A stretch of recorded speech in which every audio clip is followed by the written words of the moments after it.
Good morning everyone, स्वागत है आप सभी का आरआर पॉलिटेक्निक ऑनलाइन क्लासेस में। आइए हम लोग इसमें देखते हैं कि जब हम लोग, ये स्टील का लेक्चर है, ये स्टील का सेकेंड लेक्चर है, जब हम लोग की कार्बन की परसेंटेज मात्रा स्टील में इंक्रीज कर दें तो क्या होगा, या डिक्रीज कर दें तो क्या होगा। पॉइंट एज लिखा हुआ है, इसको डिस्कस करते हैं। ये देखिए, वनडे एग्जाम में ये क्वेश्चन कई बार पूछा हुआ है कि अगर कार्बन की परसेंटेज मात्रा इंक्रीज कर दिया जाए तो उसकी टेंसाइल स्ट्रेंथ क्या होगी, या डिक्रीज कर दिया जाए तो उसकी टेंसाइल स्ट्रेंथ क्या होगी, ब्रिटलनेस क्या होगा, डक्टिलिटी क्या होगी। तो इसको मात्र थोड़े थोड़े पॉइंट में हम लोग पढ़ लेते हैं जिसके आपके पॉइंट क्लियर हो जाएंगे। तो ये फर्स्ट पॉइंट यहाँ पे लिखा हुआ है कि if we increase the percentage of carbon, यानी कि परसेंटेज की मात्रा जब बढ़ा दिया जाए तो क्या होगा। तो यहाँ देखिए 3 पॉइंट ध्यान देना है कि टेंसाइल स्ट्रेंथ इंक्रीज, यानी कि जब हम कार्बन की परसेंटेज मात्रा बढ़ाते हैं तो टेंसाइल स्ट्रेंथ जो उसकी है, तनन सामर्थ्य है, वो क्या हो जाएगी, इंक्रीज हो जाएगी। नेक्स्ट पॉइंट है कि जो डक्टिलिटी है वो उसकी फेल हो जाएगी, डक्टिलिटी क्या हो जाएगी, कमजोर हो जाएगी।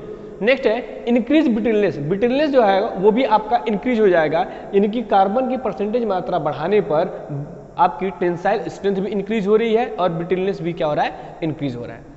नेक्स्ट पॉइंट देखते हैं कि जब हम कार्बन की परसेंटेज मात्रा को डिक्रीज कर दें, यानी कि उसमें कार्बन की जो मात्रा है उसको क्या कर दें, कम कर दें, तब क्या होगा। तो यहाँ से जो उसकी टेंसाइल स्ट्रेंथ है वो क्या हो जाएगी, डिक्रीज हो जाएगी, डक्टिलिटी ज़्यादा हो जाएगी, डक्टिलिटी क्या हो जाएगी, ज़्यादा हो जाएगी। देखिए यहाँ पर इंक्रीज है तो यहाँ पर इंक्रीज, ये भी इंक्रीज हो रहा है, और यहाँ पर डिक्रीज, ब्रिटलनेस भी क्या हो जाएगी, डिक्रीज हो जाएगी। तो एक शॉर्ट ट्रिक से याद करिएगा कि अगर इंक्रीज है तो टेंशन और ब्रिटलनेस आपका इंक्रीज हो रहा है और डक्टिलिटी क्या हो रही है, फेल हो रही है, और डिक्रीज है तो टेंसल आपका डिक्रीज हो रहा है और ब्रिटलनेस भी क्या हो रही है, डिक्रीज हो रही है, लेकिन आपकी डक्टिलिटी जो है वो क्या हो रही है, ज़्यादा हो रही है। माइल्ड स्टील कर्व आप लोग पढ़े हैं, उससे physical property of mild steel curve से भी पूछा जाता है एंट्रेंस एग्जाम में। तो एक छोटा सा डायग्राम हम लोग देखते हैं कि माइल्ड स्टील कर्व का डायग्राम कैसे बनता है। देखिए, ये जो एक्स एक्सिस और वाई एक्सिस में इसे रिप्रेजेंट किया जाता है। एक्स एक्सिस जो परसेंट होता है वो स्ट्रेन से होता है, या इलोंगेशन, परसेंटेज ऑफ इलोंगेशन लिख सकते हैं, और ये किससे होता है, ये होता है स्ट्रेस यानी कि प्रतिबल से। वाई एक्सिस को प्रतिबल से और इसको विकृति या फिर इलोंगेशन से हम लोग रिप्रेजेंट करते हैं। अब देखिए, इस तरीके से ग्राफ को बनाया जाता है, कई जगह इस तरीके का भी ग्राफ बना होता है। तो यहाँ क्या होगा, A B C dash C D E और एफ। तो यहाँ पे आपको पॉइंट डिसाइड, इस तरीके से अगर ग्राफ देता है, माइल्ड स्टील का डायग्राम अगर दे क्या होगा, तो ये आपका माइल्ड स्टील कर्व का आपका क्या है, डायग्राम। इसमें ए, यहाँ से देखिए ओरिजिन ओ से है, ए बी सी डी, ये सब पॉइंट क्या क्या है ये आपको जानना बहुत जरूरी है। तो जो ए पॉइंट है आपका, जहाँ पर ए पॉइंट देखिए ओ है, वो आपका ओरिजिन है, जो एक्स एक्सिस के इलोंगेशन को और वाई एक्सिस के स्ट्रेन के बीच में ग्राफ बनाया जा रहा है, ये आपका है स्ट्रेस स्ट्रेन डायग्राम।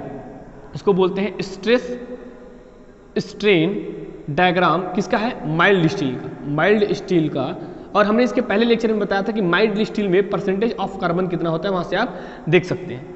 तो ए पॉइंट क्या कहता है, ए पॉइंट जो रिप्रेजेंट करता है वो प्रोपोर्शनल लिमिट को रिप्रेजेंट करता है, यहाँ की, यहाँ से यहाँ तक के बीच में कि जिस रेशियो में आप स्ट्रेस लगाएंगे उसी रेशियो में सेम ये दोनों क्या होते हैं, प्रोपोर्शनल होते हैं एक दूसरे के। क्लियर, यानी जिस अनुपात में स्ट्रेस बढ़ेगा उसी अनुपात में स्ट्रेन में भी वृद्धि होगी। अब स्ट्रेन क्या होता है, विकृति क्या होती है, तो विकृति का आपको फॉर्मूला याद होना चाहिए कि विकृति को ई से,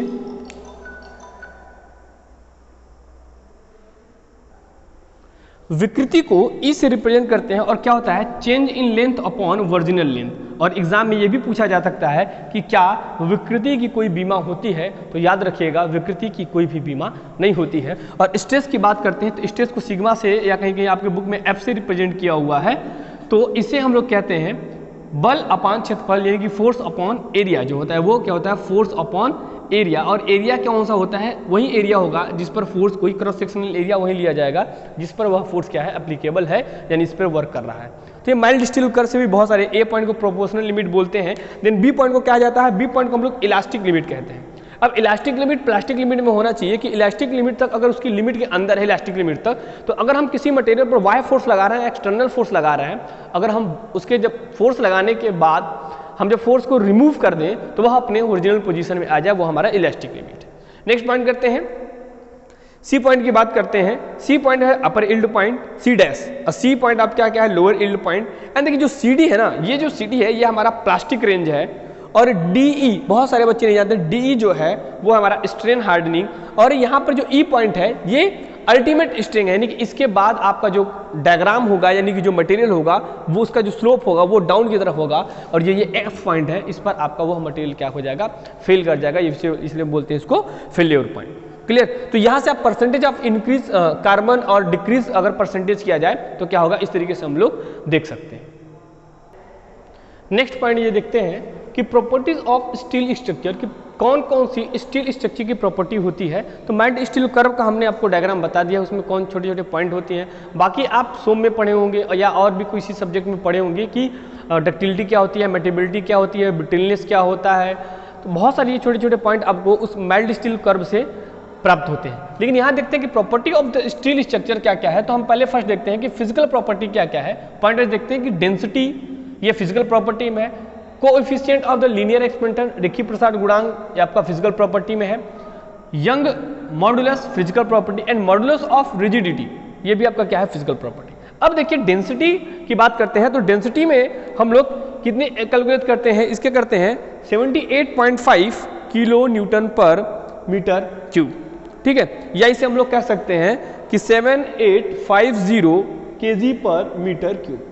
देन लीनियर जो आपका एक्सपेंशन है, कोफिशिएंट है, रेखीय प्रसार गुणांक है, ये ले जाता है 12 × 10⁶ पर डिग्री सेल्सियस।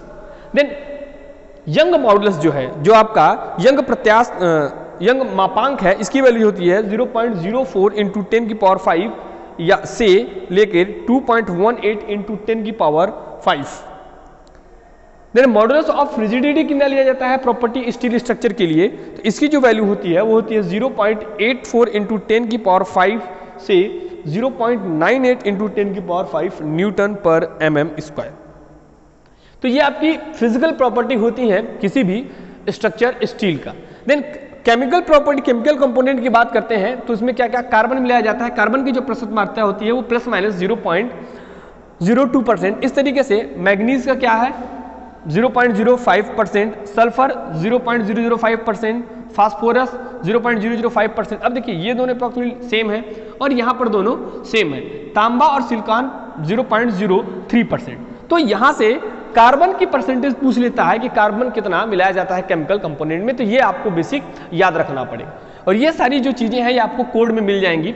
हम फिर से कह रहे हैं आपको एक स्टील टेबल और स्टील कोड आपको खरीदना पड़ेगा, और वो है IS 800, ये आपका स्टील कोड है। और एक आपको स्टील टेबल भी खरीदना, स्टील कोड और स्टील टेबल आपके पास होना चाहिए जिससे आपको न्यूमेरिकल लगाने में आसानी हो। तो ये दो पॉइंट आपको क्लियर होने चाहिए। तो फिजिकल प्रॉपर्टी और केमिकल प्रॉपर्टी में कंपोनेंट के जो परसेंटेज मात्रा है, और अभी हमने आपको बताया था कि यदि हम उसमें कार्बन की परसेंटेज मात्रा इंक्रीज करते हैं या फिर डिक्रीज करते हैं तो क्या होगा, ठीक। नेक्स्ट लेक्चर में हम लोग स्टील स्ट्रक्चर के सेक्शन को देखेंगे कि स्टील स्ट्रक्चर का कौन कौन सा सेक्शन होता है, उनमें कितने कितने पार्ट्स होते हैं। सेक्शन की बात यहाँ पर थोड़ी सी बात कर लेते हैं। तो आपको टोटल 7 प्रकार के सेक्शन पढ़ने होते हैं जो दिया होता है, उसमें से आपको हम एक्सप्लेन करेंगे कि इसके कोड क्या होते हैं। जैसे अगर लिखा हुआ है एग्जाम में, कभी कभी देता है एंट्रेंस एग्जाम में भी कि ISJC या JB दे दिया 500 @ या मान लीजिए कि कोई भी वेट दे देता है 51 kg, एक एग्जांपल के तौर पे लिया जा रहा है पर मीटर। तो इस प्रकार से कोड आपको दिया होता है, इसमें समझना होता है क्या होता है। इंडियन स्टैंडर्ड जूनियर बीम, ये देखिए कोड है, ये हम आपको जब पढ़ाएंगे स्ट्रक्चर स्टील का जो सेक्शन है जो हम कैटेगराइज करेंगे, बीम में क्या होता है, चैनल में क्या होता है, टी खंड में क्या होता है, या फिर रोल्ड क्या होते हैं, नलिका क्या होती है, उसमें हम लोग ये सब सारी चीजें डिस्कस करेंगे जब सेक्शन पढ़ाए। लेकिन यहाँ पर हम बेसिक बता रहे हैं। तो ये तो आपका कोड डिसाइड करता है, लेकिन जो 500 है ये इसकी डेप्थ को डिसाइड करता है कि उसकी गहराई कितनी है, ये गहराई को डिनोट करता है। और ये जो होता है उसके भार को, यानी कि पर मीटर कितना भार है ये बताता है। तो आपको ये समझने आना चाहिए, कोड को देखने आना चाहिए कि ये जो है आपका 500 लिखा हुआ है @ से पहले ये गहराई को, और उसके बाद जो केजी पर मीटर में लिखा हुआ है, यानी कि उस सेक्शन का, उस चैनल का या बीम का जो भी कोड दिया हो उसका पर मीटर कितना भार होता है, ये चीज वो डिनोट करता है, जिससे आपको न्यूमेरिकल में आसानी होगी। तो आई होप ये 4 चीजें समझ में आई होंगी कि परसेंटेज की मात्रा अगर बढ़ा दिया जाए या घटा दिया जाए तो क्या होगा, और ये property of the structure steel में क्या होगा। हम लोग फिजिकल प्रॉपर्टी और केमिकल कंपोजिशन की बात कर लिए कि उसमें कार्बन, मैग्नीज, सल्फर और फास्फोरस की परसेंटेज मात्रा कितनी होगी। Okay, thank you.